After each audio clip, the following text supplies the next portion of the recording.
Hello students, welcome to my YouTube channel. आज हम लोग हिस्ट्री जो पढ़ रहे थे उसका सेकंड पार्ट पढ़ेंगे। हम लोग पिछला वीडियो में देखे कि अंग्रेज़ों ने बंगाल का दीवान हासिल कर लिया था। वो वहाँ पे कर इकट्ठा करने के लिए नए नए व्यवस्था ला रहे थे, कभी स्थायी बंदोबस्त, कभी महरवारी व्यवस्था, कभी मुंड्रो व्यवस्था। लेकिन एक टाइम के बाद वो सारी व्यवस्था में समस्या आने लगती थी। हम लोग आगे देखेंगे कि सब कुछ ठीक नहीं था। नई व्यवस्थाएं लागू होने के बाद महज कुछ साल के भीतर उनमें समस्याएं दिखाई देने लगी। मतलब कोई भी व्यवस्था आ रहा था तो उसमें कुछ टाइम के बाद समस्या आना शुरू हो जाता था। जमीन से होने वाली आमदनी बढ़ाने के चक्कर में राजस्व अधिकारियों ने बहुत ज़्यादा राजस्व तय कर दिया था, और ज़मीन से जो आमदनी बढ़ाएंगे इसके चक्कर में बहुत ज़्यादा राजस्व तय कर लिया गया था। किसान राजस्व चुका नहीं पा रहे थे, और जो किसान थे वो राजस्व को चुका नहीं पा रहे थे। रैयत गांवों से भाग रहे थे। बहुत सारे क्षेत्रों में गांव वीरान हो गए थे। जो रैयत थे वो गांव से भाग रहे थे। बहुत सारा क्षेत्र था जहाँ पर गांव जो है वीरान हो गए थे। आशावादी अफसरों की उम्मीद थी कि नई व्यवस्था किसानों को संपन्न उद्यमशील किसान बना देगी, लेकिन ऐसा नहीं हुआ। वो अंग्रेज लोग सोच रहे थे कि नहीं, हम लोग जो नया नया व्यवस्था ला रहे हैं उससे किसान लोग को फ़ायदा होगा, उसको और अच्छा बनाएगा। लेकिन ऐसा कुछ भी नहीं था। किसान लोग गांव छोड़ के भाग रहे थे। बहुत सारा गांव वीरान हो गया था क्योंकि उनका टैक्स ही इतना ज़्यादा था कि किसान चुका ही नहीं पाते थे। यूरोप के लिए फसलें। अंग्रेज ने यह भी महसूस किया कि ग्रामीण इलाके न केवल राजस्व प्रदान कर सकते हैं, बल्कि वहाँ यूरोप की ज़रूरतों के हिसाब से सही फसलें भी पैदा की जा सकती। अब अंग्रेज को लगने लगा कि ये सिर्फ राजस्व नहीं जमा कर सकते, ये हमारे हिसाब से फसल भी उगा सकते हैं। यूरोप में जो फसल का ज़रूरत होगा वो ये उगा सकते हैं। 18वीं सदी के आखिर तक कंपनी ने अफीम और नील की खेती पर पूरा जोर लगा दिया। अब अंग्रेज़ों ने अफीम की खेती और नील की खेती करने पर वो लोग को मजबूर करने लगे। इसके बाद लगभग 150 साल तक अंग्रेज देश के विभिन्न भागों में किसी न किसी फसल के लिए किसानों को मजबूर करते रहे, और इसके बाद से लगभग 150 साल तक अंग्रेज देश के विभिन्न भागों में कोई ना कोई फसल उगाने के लिए उसको मजबूर करते रहते थे। बंगाल में पटसन, असम में चाय, संयुक्त प्रांत जो अभी वर्तमान में उत्तर प्रदेश में गन्ना, पंजाब में गेहूँ, महाराष्ट्र और पंजाब में कपास, मद्रास में चावल। कोई ना कोई जगह पे कोई फसल के लिए वो लोग को मजबूर किया ही जाने लगा उगाने के लिए। यह कैसे किया गया? अंग्रेज़ों ने अपनी ज़रूरत की इस फसलों की खेती को फैलाने के लिए कई तरीके अपनाए। अब अंग्रेज़ लोग को जो ज़रूरत होता था उसकी खेती करने के लिए, उसको फैलाने के लिए बहुत सारे तरीके अपनाते थे। आइए इस तरह की एक फसल उत्पादन की एक ऐसी ही एक पद्धति को अच्छी तरह समझें। अब हम लोग एक पद्धति को समझेंगे उसी तरह का। क्या रंग का भी कोई इतिहास है? एक चित्र दिया हुआ है 5 और 6 में, मतलब कलर का भी कोई इतिहास है? चित्र 5 और 6 में सूती कपड़े के छापों की 2 तस्वीर दी गई है। 5 और 6 में ना सूती कपड़े में जो प्रिंट होता था उसका तस्वीर दिया गया। बाईं तरफ की तस्वीर में भारत में आंध्र प्रदेश के बुनकरों द्वारा बनाए गए कलमकारी छापे दिखाई दे रहे हैं। और ये जो तस्वीर है बाएं तरफ का, इसमें आंध्र प्रदेश में जो कलाकार लोग कलमकारी चित्र बना कलमकारी आंध्र प्रदेश में कलमकारी, इसमें दिखाया गया है कि आंध्र प्रदेश में जो कलमकारी छापा है उसको दिखाया गया है। कलमकारी दूसरे तरफ ब्रिटेन प्रसिद्ध कवि और कलाकार विलियम मॉरिस द्वारा बनाए गए फूल छापे वाले हैं, और दूसरे तरफ ब्रिटेन के द्वारा जो बनाया गया है वो फूल छापा। मतलब ये आंध्र प्रदेश का कलमकारी छापा है, ये ब्रिटिश का छापा है। दोनों छापों में एक बात समान है, दोनों में ही गहरे नीले रंग का इस्तेमाल किया गया। इसे आमतौर पर नील कहा जाता था। दोनों में एक समानता है कि दोनों में गहरे नीले रंग का इस्तेमाल किया गया। क्या आप जानते हैं कि ये रंग किस तरह पैदा किया गया? आप जानते हैं कि ये जो रंग है वो किस तरह पैदा किया होगा? दोनों लोग नीला नीला यूज किया, लेकिन जानते हैं कि कैसे इसको पैदा किया गया होगा? इन छापों में आपको जो नीला रंग दिखाई दे रहा है वो नील नाम के एक पौधे से निकाला जाता था। इन छापों में जो भी नीला रंग दिखाई दे रहा है वो नील नाम के एक पौधे से निकाला जाता था। इस बात की काफ़ी संभावना है कि 19वीं सदी में ब्रिटेन में मॉरिस के छापों में इस्तेमाल किया गया नीला रंग भारत में उगने वाले नील पौधों से तैयार किया गया होगा। इसमें जो नीला रंग प्रयोग किया जा रहा था वो नील नाम का पौधा से निकाला जाता था। और इस बात का 100% गारंटी है कि जो ब्रिटेन में जो यूज हो रहा था नीला रंग मॉरिस कॉटन छापा में, वो भी यहीं से जो नील उगता था उसी को यूज कर रहा होगा वहाँ पे ले जाकर। उस समय भारत दुनिया में नील का सबसे बड़ा स्रोत था, क्योंकि उस समय जो भारत जो था दुनिया में सबसे बड़ा नील का स्रोत था। भारतीय नील की मांग क्यों थी? आखिरकार अब कहीं भी तो नील उगाया जा सकता है, भारतीय नील की मांग क्यों थी? नील का पौधा मुख्य रूप से उष्णकटिबंधीय इलाकों में ही उगता है। जो नील का पौधा है उष्णकटिबंधीय इलाकों में ही उगता है। 13वीं सदी तक इटली, फ्रांस और ब्रिटेन के कपड़ा उत्पादक कपड़े की रंगाई के लिए भारतीय नील का इस्तेमाल कर रहे थे। 13वीं सदी तक जो इटली, फ्रांस और ब्रिटेन के जो कपड़ा उत्पादक थे वो कपड़ों की रंगाई के लिए भारतीय नील का इस्तेमाल कर रहे थे। उस समय भारतीय नील की बहुत थोड़ी मात्रा ही यूरोपीय बाजार में पहुंचती थी। उस समय जो भारत में जो नील उत्पादन होता था उसका बहुत कम मात्रा ही यूरोप तक पहुंच पाता था।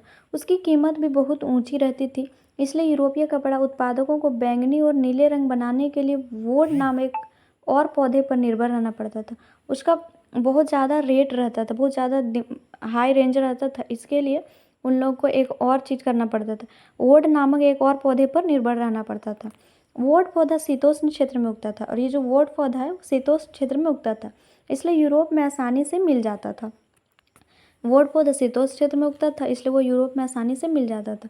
उत्तरी इटली, दक्षिण फ्रांस व जर्मनी और ब्रिटेन के कई हिस्सों में यह पौधा उगता था। नील के साथ प्रतिस्पर्धा से परेशान यूरोप के वुड उत्पादकों ने अपनी सरकार पर दबाव डाला कि वे नील के आयात पर पाबंदी लगा दें। अब नील के साथ प्रतिस्पर्धा चल रहा था वुड का, तो जो वुड उगा रहे थे वो किसानों ने अब मतलब सरकार पे दबाव डाला कि हम जो आप नील का आयात करते हैं उस पर रोक लगा दिया जाए। मगर कपड़े को रंगने वाला तो नील को ही पसंद करते थे, लेकिन जो कपड़ा कलर करते थे उसको नील ही पसंद आता था। नील से बहुत चमकदार रंग नीला रंग मिलता था, नील से चमकदार नीला रंग मिलता था, जबकि वुड से मिलने वाला रंग बेजान और फीका होता था, और वुड से जो रंग मिलता था वो बेजान और फीका होता था। लेकिन वहाँ किसानों को लॉस होता था, इसलिए वो सरकार पे दबाव डाल रहे थे कि जो आप नील मंगाते हैं उसको बंद कीजिए, पाबंदी लगाइए। लेकिन नील जो है वो चमकदार रंग देता था और वुड जो फीका और बेजान सा रंग देता था। 17वीं सदी तक आते आते यूरोपीय कपड़ा उत्पादकों ने नील के आयात पर लगी पाबंदी में ढील देने के लिए अपनी सरकारों को राजी कर लिया, और 17वीं सदी आते आते यूरोपीय जो कपड़ा उत्पादक ने नील पर जो पाबंदी लगा था आयात में, उसको सरकार को मना लिया कि थोड़ा थोड़ा ढील कर दीजिए। कैरिबियाई द्वीप समूह स्थित सेंट डोमिंगुसो में फ्रांसीसी, ब्राज़ील में पुर्तगाली, जमैका में ब्रिटिश और वेनेजुएला में स्पेनिश लोग नील की खेती करने लगे। अब दूसरा देश में भी नील का खेती होने लगा, जैसे फ्रांस में, ब्राज़ील में, जमैका में, वेनेजुएला में। उत्तरी अमेरिका के भी बहुत सारे भागों में भी नील के बागान सामने आ गए थे। अब उत्तरी अमेरिका में भी नील का खेती होने लगा। 18वीं शताब्दी के आखिरी तक भारतीय नील की मांग और बढ़ गई और 18वीं सदी के आखिरी तक नील का मांग और बढ़ गया। ब्रिटेन में औद्योगिकरण का युग शुरू हो चुका था और उसके कपास उत्पादन में भारी इजाफा हुआ, क्योंकि ब्रिटेन में जो है औद्योगिकरण का युग शुरू हो चुका था और उसके कपास उत्पादन में भारी इजाफा हुआ। अब कपड़ों की रंगाई की मांग और तेज़ी से बढ़ने लगी, क्योंकि यूरोप में औद्योगिकरण शुरू हो गया था, वहाँ कपास उत्पादन में भी इजाफा हुआ था। अब कपड़ों की रंगाई की मांग और तेज़ी से बढ़ने लगी।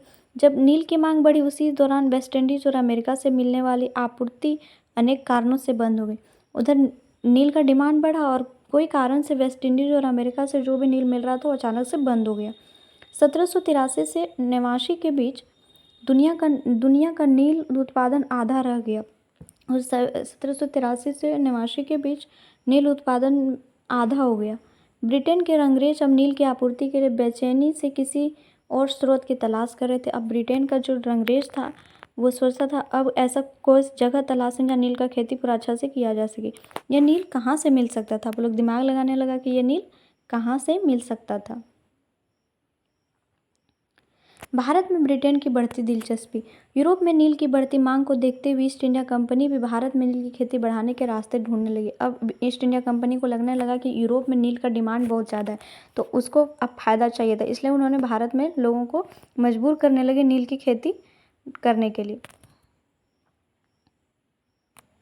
18वीं सदी के आखिरी दशकों से ही बंगाल में नील की खेती तेज़ी से फैलने लगी। अब 18वीं सदी के आखिरी दशक में नील का खेती तेज़ी से फैलने लगा। बंगाल में पैदा होने वाली नील दुनिया के बाज़ारों में छा गया, और बंगाल में जो नील पैदा हो रहा था, उत्पादन हो रहा था, वो दुनिया के बाज़ार में छा गया। 1788 में ब्रिटेन द्वारा आयात किए गए नील में भारतीय नील का हिस्सा केवल 30% था, और 1788 में ब्रिटेन द्वारा आयात किया गया जो नील था, भारतीय नील जो यहाँ से लेके गया था, उसमें केवल 30% था। 1810 में ब्रिटेन द्वारा आयात किए गए नील में भारतीय नील का हिस्सा 95% हो चुका था। 1788 में जो नील का प्रतिशत 30 था वो 1810 में बढ़कर 95% हो चुका था। जैसे जैसे नील का व्यापार फैला, कंपनी के अफसर और व्यावसायिक एजेंट नील के उत्पादन में पैसा लगाने लगे। जैसे जैसे नील का व्यापार फैल रहा था, अब कंपनी का जो एजेंट थे और जो कर्मचारी थे वो अपना पैसा लगाने लगे। समय बीतने के साथ कंपनी के बहुत सारे अधिकारियों ने नील के अपने कारोबार पर ध्यान देने के लिए अपनी नौकरियां छोड़ दी। और जैसे जैसे समय बीता, उसका जो कर्मचारी था, जो काम करते थे उस कंपनी में, अब अपना अलग कारोबार पर ध्यान देने लगा, वो लोग नौकरी छोड़ने लगा।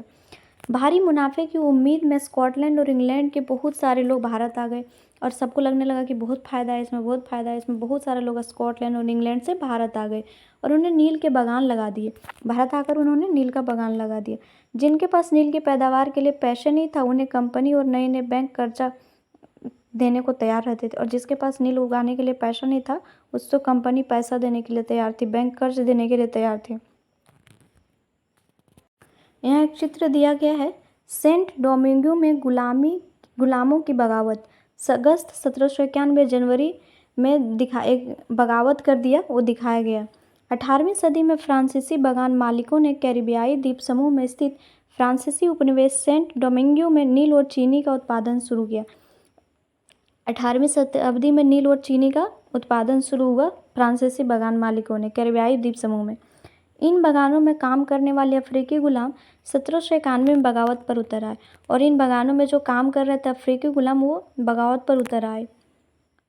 उन्होंने बागान जला दिए और अपने धनी मालिकों को मार डाला। उन्होंने बागान को जला दिया और जो मालिक था उसको मार डाला। 1792 में फ्रांस ने अपने उपनिवेशों के में दास प्रथा समाप्त कर दी। इन घटनाओं की वजह से कैरिबियाई द्वीपों में नील की खेती ठप हो गई, जिसके वजह से कैरिबियाई द्वीप समूह में नील की खेती ठप हो गया। नील की खेती कैसे होती थी? नील की खेती दो मुख्य तरीके थे, नीज और रैयती। नील का खेती दो मुख्य रूप से होता था। नीज खेती की व्यवस्था में बागान मालिक खुद अपनी जमीन में नील उत्पादन करते थे। नील का खेती का दो मुख्य तरीका था, एक नीज था और एक रैयती था। तो नीज में जो होता, बागान मालिक खुद अपना ज़मीन पे नील का उत्पादन करते थे, या तो वह ज़मीन खरीद लेते थे या दूसरी ज़मीन भाड़े पर ले लेते थे और मजदूरों को काम लगाकर नील की खेती करवाते थे। जो नीज होता था, नीज नील खेती, उसमें जो मकान मालिक खुद अपनी ज़मीन में नील का उत्पादन करते थे, और या तो वो ज़मीन को खरीद लेते थे या दूसरे ज़मींदारों से ज़मीन भाड़े पर ले लेते थे और मजदूरों को काम पर लगाकर नील की खेती करवाते थे। नीज खेती की समस्याएं क्या थी? बागान मालिकों को नीज खेती का क्षेत्रफल फैलाने में मुश्किलें आ रही थी। बागान मालिक जो था उसको नीज की खेती फैलाने में मुश्किलें आ रही थी। नील की खेती केवल उपजाऊ ज़मीन पर की जा सकती थी। ऐसी ज़मीनों पर आबादी पहले ही बहुत ज़्यादा थी। नील का खेती जो है सिर्फ उपजाऊ ज़मीन पर हो सकता था और ऐसी ज़मीन पर आबादी बहुत ज़्यादा था। यहाँ वहाँ छोटे मोटे खेत ही उनके हाथ लग पाते थे, क्योंकि अब आदमी को हटा के तो वहाँ खेती नहीं किया जा सकता, मतलब छोटा छोटा खेत उसके हाथ लग रहे थे। नील की खेती करने के लिए उन्होंने बड़े बड़े भूखंडों की ज़रूरत थी। उसे तो छोटा छोटा ज़मीन मिल रहा था, लेकिन उसको करने के लिए एक बड़ा बड़ा भूखंड का उसको ज़रूरत था। इस तरह की ज़मीनें उन्हें कहाँ से मिल सकती थी? उन्हें दिमाग लगाना शुरू किया, इस तरह का ज़मीन उन्हें कहाँ से मिल सकता। उन्होंने नील की फैक्ट्री के इर्द गिर्द पट्टे पर ज़मीन लेने के प्रयास किए। अब उन्होंने जो जहाँ जहाँ नील का फैक्ट्री लगा था उसके अगल बगल ज़मीन लेना शुरू किया और वहाँ के किसानों को हटवा दिया और अगल बगल जो किसान थे उसको हटवा दिया गया। इससे टकराव और तनाव पैदा हो जाता था, जिसकी वजह से वहाँ पे टकराव और तनाव पैदा हो जाता था। मजदूरी का इंतजाम करना भी आसान नहीं था। बड़े बागान के लिए बहुत सारे मजदूरों की ज़रूरत थी। अब मजदूरों को भी तो इकट्ठा करना पड़ेगा और बड़े बागान के लिए बहुत सारे मजदूरों की ज़रूरत पड़ती थी। मजदूरों की ज़रूरत भी उससे ज़्यादा उसी समय होती थी जब किसान धान की खेती में व्यस्त रहते थे। उसी टाइम नील की खेती के लिए भी मजदूर चाहिए होता था जब किसान अपना धान की खेती में व्यस्त रहते थे। बड़े पैमाने पर नीज की खेती के लिए बहुत सारे हल बैलों की भी ज़रूरत होती थी और नील का खेती करने के लिए बड़े पैमाने पर हल बैल का ज़रूरत भी होता था। 1 बीघा नील की खेती के लिए 2 हल चाहिए होते थे। इसका मतलब यह है कि अगर किसी बागान मालिक के पास 1000 बीघा ज़मीन है तो उसे 2000 हलों की ज़रूरत पड़ती है। 1 बीघा नील की खेती के लिए 2 हल चाहिए होता था। इसका मतलब है कि अगर किसी बागान मालिक के पास 1000 बीघा ज़मीन है तो उसे 2000 बैलों की ज़रूरत पड़ेगी। हलों को खरीदना और उनका रखरखाव एक बड़ी समस्या थी। अब उतना सारा हल खरीदना फिर उसको अच्छा से रखना एक बहुत बड़ी समस्या थी। किसानों से भी हल नहीं मिल सकते थे, क्योंकि उस टाइम धान का भी खेती होता था, किसान तो धान का खेती में बिजी रहते थे। उन्हें अपने लिए ही इन चीज़ों की ज़रूरत होती थी। जिस समय नील उत्पादों को ज़रूरत होती थी उसी समय किसानों के हल बैल भी चावल के खेतों में व्यस्त रहते थे। किसान से भी उतना हल मिल नहीं सकता था क्योंकि किसान भी उस टाइम अपने चावल की खेती में व्यस्त रहते थे। 19वीं सदी के आखिरी तक बागान मालिक निज खेती का क्षेत्रफल फैलाने में हिचकिचाते थे। 19वीं सदी के आखिरी तक जो बागान मालिक थे अपना क्षेत्रफल फैलाने में हिचकिचा रहे थे। इस व्यवस्था के तहत नील की पैदावार वाली 25% से भी कम जमीन आती थी और नील की खेती के लिए बहुत कम जमीन था, 25% से लगभग। बाकी जमीन रेती व्यवस्था के अंतर्गत थी और बाकी जमीन जो थी रेती व्यवस्था के अंतर्गत थी।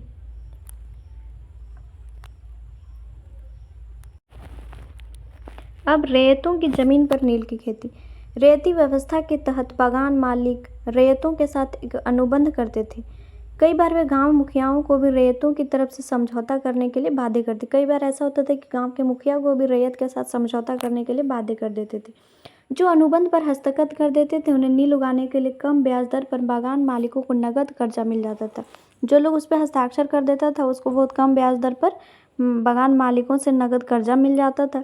कर्जा लेने वाले रैयत को अपनी कम से कम 25% जमीन पर नील की खेती करनी होती थी और जो उससे कर्जा लेता था उसको ये लिखवा लिया जाता था कि आपको अपना पूरा ज़मीन का कम से कम 25% ज़मीन पर नील का खेती करना होगा।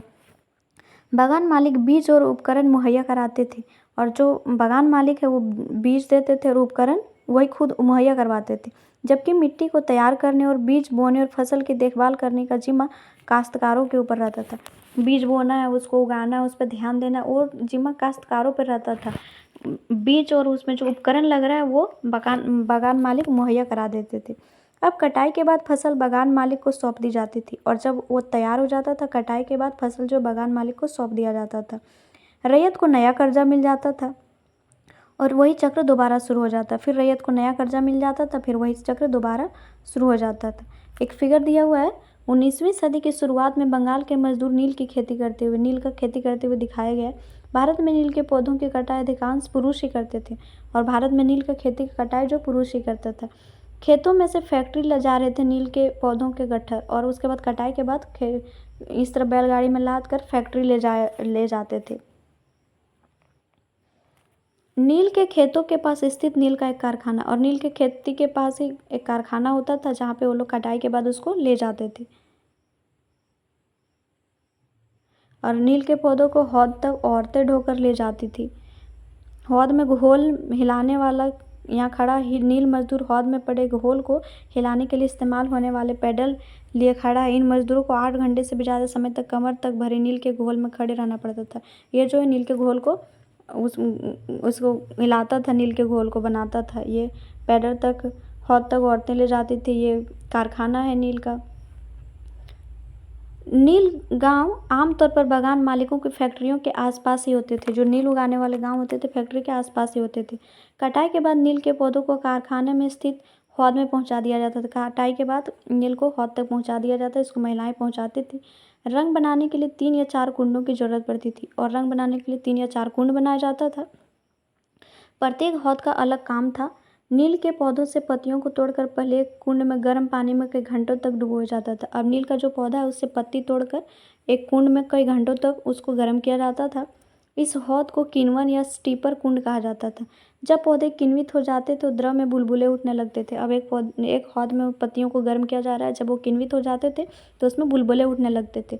अब सड़ी हुई पत्तियों को निकाल लिया जाता था और द्रव्य को एक और हौद में छान दिया जाता। अब पत्ती और पानी को अलग कर दिया जाता था और जो लिक्विड बचता था उसको दूसरे हौद में छान दिया जाता था। दूसरा हौद पहले हौद के ठीक नीचे रहता था और दूसरा हौद जो है पहले हौद के नीचे रहता था।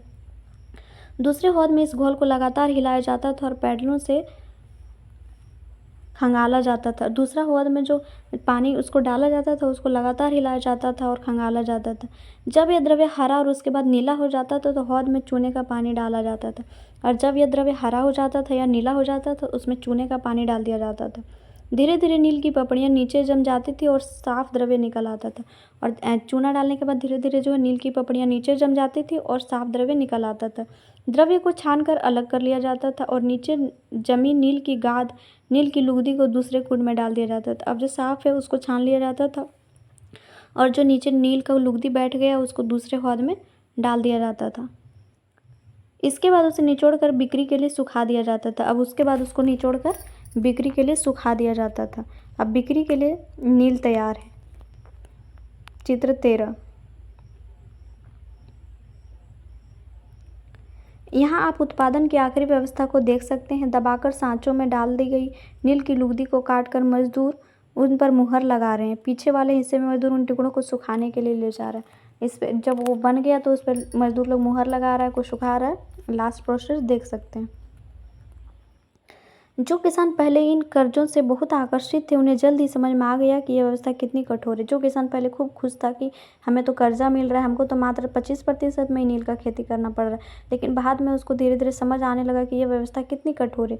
उन्हें नील की जो कीमत मिलती थी वो बहुत कम थी और कर्जों का सिलसिला कभी ख़त्म ही नहीं होता था। और उन्हें जो नील का पैसा मिलता था, कर्ज मिलता था, बहुत कम मिलता था और उसका कर्जों का सिलसिला कभी ख़त्म ही नहीं होता था। नील का कीमत भी वो बहुत कम मिलता था। समस्याएं और भी थी। बगान मालिक चाहते थे कि किसान अपने सबसे बढ़िया खेतों में नील की खेती करे। समस्या और भी था कि जो बगान का मालिक है वो चाहता था कि जो किसान है वो अपने नील का खेती अपना सबसे बढ़िया खेत में करे, लेकिन नील के साथ परेशानी यह थी कि उसकी जड़ें बहुत गहरी होती थी। और लेकिन प्रॉब्लम यह था कि नील का जो जड़ है वो बहुत गहरा होता था और मिट्टी की सारी ताकत खींच लेती थी और मिट्टी का में जितना भी उपजाऊ वाला ताकत होता था सब खींच लेता था। नील के कटाई के बाद वहाँ धान की खेती नहीं की जा सकती थी और एक बार वहाँ पे नील की खेती हो जाता था तो फिर वहाँ दोबारा धान की खेती नहीं हो पाता था। यह समस्या था। और वो जो कर्ज देता था वो चाहता था कि सबसे अच्छा खेत में नील का खेती करे और किसानों के साथ समस्या थी कि नील की खेती के बाद कोई दूसरा फसल वो उगा ही नहीं पा रहे थे। उसके बाद नील विद्रोह हुआ।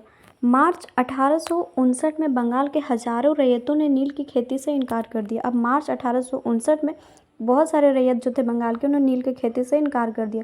जैसे जैसे विद्रोह फैला, रैयतों ने बगान मालिक को लगान चुकाने से भी इनकार कर दिया और जैसे जैसे विद्रोह फैलने लगा वो लोग लगान चुकाने से भी इनकार कर दिए। वे तलवार, भाले और तीर कमान लेकर नील की फैक्ट्रियों पर हमला करने लगे। वो भाला, तीर, कमान लेकर नील की फैक्ट्रियों पर हमला करने लगे। औरतें अपने बर्तन लेकर लड़ाई में कूद पड़ी। बर्तन झाड़ू लेकर औरत भी अपनी लड़ाई में कूद पड़ी। बगान मालिकों के लिए काम करने वालों का सामाजिक बहिष्कार कर दिया गया और बगान मालिकों के लिए जो काम करते थे उसका सामाजिक बहिष्कार कर दिया। मतलब जो इस आंदोलन में शामिल नहीं हो रहे हैं और बगान मालिक के लिए काम कर रहे हैं उन लोगों का सामाजिक बहिष्कार कर दिया। बगान मालिकों की तरफ से लगान वसूली के लिए आने वाले गुमस्ता एजेंटों की पिटाई की गई और जो लगान वसूलने आते थे उन लोगों को पिटाई होता था। रैयतों ने कसम खा ली थी कि ना वे नील की खेती के लिए कर्जा लेंगे और ना ही बगान मालिकों के लठियालों लाठीधारी गुंडों से डरेंगे। किसान लोग कसम खा लिया था कि ना ही नील की खेती के लिए कर्जा लेंगे और ना ही जो हम लोग का लगान वसूलने आता है उस गुंडों से डरेंगे। नील के किसान चुप बैठने को तैयार नहीं थे। क्यों? उन्हें बगावत की ताकत कहाँ से मिली? नील का जो किसान था वो चुप बैठने के लिए तैयार नहीं था। उन्हें बगावत का जो ताकत है वो कहाँ से मिली? इनमें कोई शक नहीं कि नील की खेती अत्यंत दमनात्मक थी। इसमें कोई शक नहीं कि नील की खेती बहुत ही ख़राब था, लेकिन जो लोग दबे होते हैं वे हमेशा बगावत नहीं करते। लेकिन इसका ये मतलब थोड़े ना है कि जो लोग दबा होता है वो हमेशा बगावत ही करता है। ऐसा कभी कभी ही होता है। 1859 में नील रैयतों को लगा कि बगान मालिकों को के खिलाफ बगावत में उन्हें स्थानीय जमींदार और मुखियाओं का भी समर्थन मिल सकता है। 1859 में नील का जो किसान था उसको लगा कि हो सकता है कि यहाँ पे जो ज़मींदार है, मुखिया है, उसका समर्थन मिल सकता है। बहुत सारे गांव में जिन मुखियाओं से नील के अनुबंधों पर जबरन दस्तखत कराए गए थे उन्होंने नील किसानों को इकट्ठा किया। बहुत सारे ज़मींदार और मुखिया जो था जिस पर नील की खेती के लिए ज़बरदस्ती उसमें अंगूठा लगवाया गया था या फिर ज़बरदस्ती साइन करवाया गया था, उन लोगों ने ही किसान को इकट्ठा किया और लठियालों के साथ आमने सामने की लड़ाई लड़ी।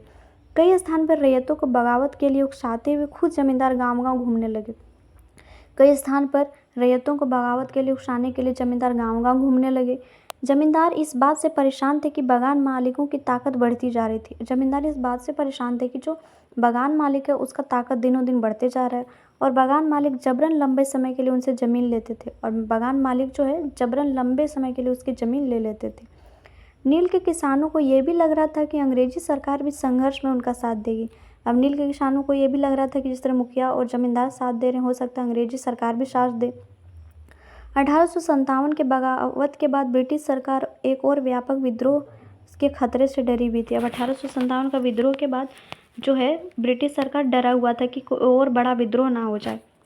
जब नील की खेती वाले जिलों में एक और बगावत की खबर फैली तो लेफ्टिनेंट गवर्नर ने 1859 की सर्दियों में इलाके का दौरा किया। जब ब्रिटिश सरकार को खबर फैला कि एक और बगावत होने वाला है तो उन्होंने 1859 में सर्दियों में इलाके का दौरा किया। रेख्तों को लगा कि सरकार उनकी दुर्दशा से परेशान है। जो रैयत थे उनको लग रहा था कि सरकार इसके परेशानी से परेशान है। बरसात में मजिस्ट्रेट एस्ले एडन ने एक नोटिस जारी किया जिसमें कहा गया था कि रैयतों के नील के अनुबंध मानने के लिए मजबूर नहीं किया जाएगा। इस नोटिस के आधार पर लोगों ने यह खबर फैल गई कि रानी विक्टोरिया ने नील की खेती ना करने का हुक्म दे दिया। उसमें एस्ले एडन ने नोटिस जारी किया, उसमें कहा कि रैयतों को मजबूर नहीं किया जाएगा, जो मर्जी से करना चाहते हैं खेती वही करेंगे, किसी को मजबूर नहीं किया जाएगा। और रैयत लोग को लगने लगा कि रानी विक्टोरिया ने नील की खेती करने का जो है हुक्म नहीं करने का हुक्म दे दिया। ईडन किसानों को शांत करने और विस्फोटक स्थितियों को नियंत्रित करने की कोशिश कर रहे थे। ईडन जो है वो ऐसा इसलिए जारी किए थे ताकि स्थिति नॉर्मल हो जाए, सामान्य हो जाए, कोई फिर से कोई ऐसा 1857 की विद्रोह बगावत के जैसा कोई और विद्रोह ना हो। लेकिन रैयत तो उल्टा समझ लिए थे। उसकी कार्रवाई को किसानों ने अपने विद्रोह का समर्थन मान लिया। अब उसको वो ऐसा इसलिए बोले थे ताकि लड़ाई ना हो, लेकिन किसानों को लगने लगा ये तो ब्रिटिश सरकार भी हमारा समर्थन कर रही। जैसे जैसे विद्रोह फैला कलकत्ता के पढ़े लिखे लोग भी नील झीलों की ओर चल पड़े। जैसे जैसे विद्रोह फैला तो कलकत्ता में जो लोग पढ़े लिखे लोग थे वो भी नील झीलों की तरफ चढ़ पड़े। उन्होंने रैयतों की दुर्दशा, बागान मालिकों की जोर जबरदस्ती और अत्याचारी नील व्यवस्था के बारे में लिखा। वो लोग पढ़े लिखे थे तो उन लोगों ने वहाँ जो देखा कि किसानों की क्या दुर्दशा है, बागान मालिक कैसे जोर जबरदस्ती करते हैं, अत्याचार करते हैं, उन्होंने उसके बारे में लिखा। इस बगावत से परेशान हो सरकार को बागान मालिकों की रक्षा के लिए सेना बुलानी पड़ी। अब इस बगावत से परेशान हो गया सरकार और बागान मालिकों की रक्षा के लिए सेना बुलाना पड़ा। नील उत्पादन व्यवस्था की जांच करने के लिए एक नील आयोग भी बना दिया गया। अब इस उत्पादन का जांच करने के लिए एक टीम भी बना दिया गया। इस आयोग ने बागान मालिकों को दोषी पाया और ये आयोग ऐसा था कि बागान मालिक को ही दोषी ठहरा दिया। जोर जबरदस्ती के लिए उनकी आलोचना की और उन्होंने आलोचना की ये लोग झूठ बोल रहे हैं कि ये लोग पर जोर जबरदस्ती कर रहे हैं। आयोग ने कहा कि नील की खेती रैयतों के लिए फायदे का सौदा नहीं है। आयोग ने कहा कि नील का खेती रैयतों के लिए फायदे का सौदा नहीं है। आयोग ने रैयतों से कहा कि वे मौजूद अनुबंधों को पूरा करें, लेकिन वे चाहें तो नील की खेती बंद कर सकते हैं। आयोग ने कहा कि वो चाहें तो नील की खेती बंद कर सकते हैं, लेकिन उसमें जो मौजूद अनुबंध है उसको पूरा करें। इस बगावत के बाद बागानों में नील का उत्पादन धराशायी हो गया। अब इस लड़ाई के बाद बागान में जो नील का उत्पादन होता था वो ख़त्म होने लगा। इसके बाद बागान मालिक बिहार पर ध्यान देने लगे। अब उन लोगों को लगा कि बिहार पर ध्यान दें। 19वीं सदी के आखिर में कृत्रिम रंगों का निर्माण होने लगा और 19वीं सदी के आखिर में कृत्रिम रंग का निर्माण होने लगा। इससे उनका व्यवसाय भी बुरी तरह से प्रभावित हुआ। अब नील की खेती की जगह कृत्रिम रंग बनने लगा तो इससे भी उसका खेती पूरी तरह से प्रभावित हुआ। फिर वे उत्पादन फैलाने में सफल रहे। जब महात्मा गांधी दक्षिण अफ्रीका से लौटे तो बिहार के एक किसान ने उन्हें चंपारण आकर नील किसानों की दुर्दशा देखने को न्योता दिया। जब गांधी जी दक्षिण अफ्रीका से लौटे तो बिहार का एक किसान ने चंपारण आकर नील किसानों की दुर्दशा देखने का एक न्योता दिया कि महात्मा गांधी को बुलाते हैं कि नील की खेती के बाद हम लोग का ज़मीन जो है पूरी तरह से बर्बाद हो जा रहा है, उसको देखने के लिए बुलाते हैं। 1917 में महात्मा गांधी यह दौरा नील बागान मालिकों के खिलाफ चंपारण आंदोलन की शुरुआत की। फिर महात्मा गांधी ने एक आंदोलन शुरुआत किया नील बागान के मालिकों के खिलाफ, जिसको हम लोग चंपारण आंदोलन के रूप में जानते हैं। इस वीडियो में इतना ही। हम लोग अगला वीडियो में अगला क्लास देखेंगे। अगर आपको वीडियो अच्छा लगे तो लाइक एंड सब्सक्राइब करें। Thank you.